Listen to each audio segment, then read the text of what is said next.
Hello everybody! Welcome back to another episode of Gwentacular, the series where we aim to play through the entire game of The Witcher 3.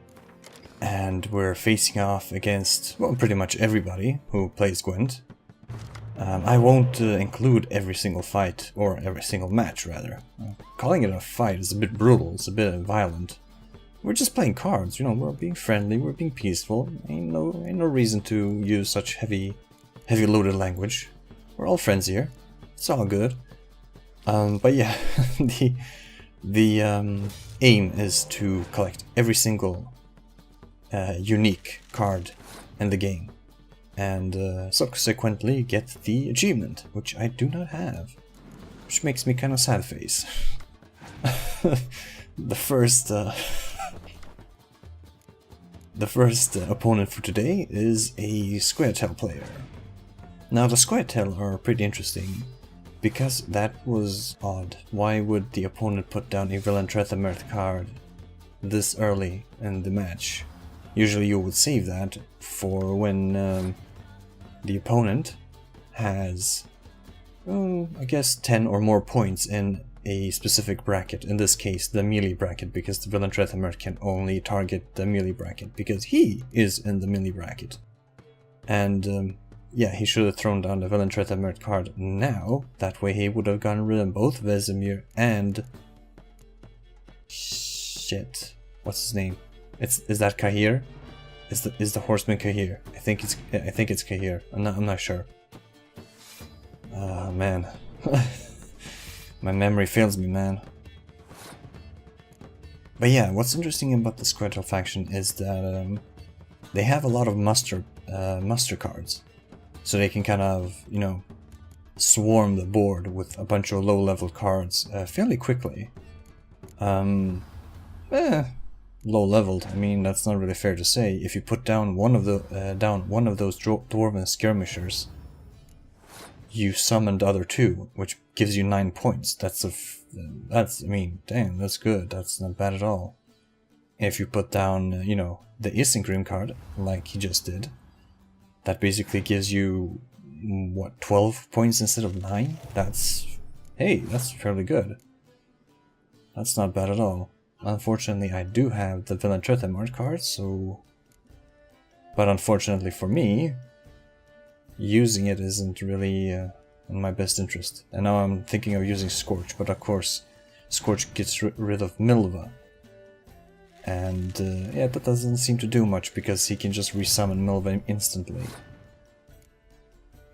And this is... I kind of regret this play. Putting down Gwentopia to get rid of the Gwentopia. All that means is that in case he has another Havekar medic, I guess? Havekar medic? Is that what they called? He or she, the AI, can basically resummon Gwentopia and get rid of my Gwentopia. Which he did. So yeah, I just fucked myself badly there. What can you do, I guess? And now I resummon Gwentopia. I mean, this is just me being stubborn. But I forced a pass from him. Looks like the last couple of cards he has are pretty useless cards. Maybe a couple of weather effects cards and whatnot. But still, you know, the ball is in my court. How am I gonna act?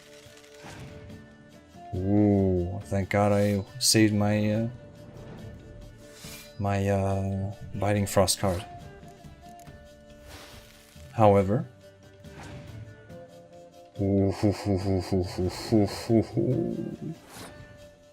that was close. If he would have had a oh, but I just passed instead. That works too. Oh boy. Oh boy, oh boy. Yeah, he's getting pretty desperate to win. It was basically, you know, the last round, so he could easily have lost, but unfortunately I just had the better cards this match. So he doesn't stand really that much of a chance, unfortunately. A good game nonetheless, I mean.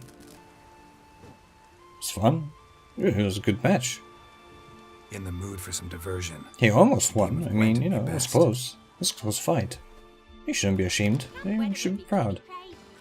But in any case, the next opponent is a fellow Nilfgaardian player. Yes. Always a pleasure to see people playing the Nilfgaardian deck. Come on, man. Show the Nilfgaardians some love. God, I love Nilfgaard. Not only as a, you know, as an empire in the kind of geographical and the political sense, but also in the Gwent sense. They're just a really fun faction to use. The way they can just kind of spam spy cards all over the place and get back. Just receive so many cards is just great. Am I gonna put down a Commander's Horn? No? What am I gonna do? How am I gonna play this? Playing against the Nilfgaardian Empire is really just a... almost like a single... It's almost like a coin toss if you're gonna win or not, because it all depends on who has the most decoys and who has the most spy cards. And whoever has the most is probably gonna win. Just by virtue of having more cards. Putting down Menno that early is not something I really agree with. He played his hand just a tad bit too quick there. Ooh, Stefan! Stefan! Stefan enters the fray. The Stefan card is just nuts. Ooh, ooh, ooh, ooh. He decoyed both of my cards. That means that perhaps, maybe, if I'm lucky, he's gonna put down both of them and give me some of those extra points. Unfortunately, I won't be able to use them for myself. Ooh! Ooh! I felt good. But unfortunately, he does have Yennefer and can easily resummon. Ooh!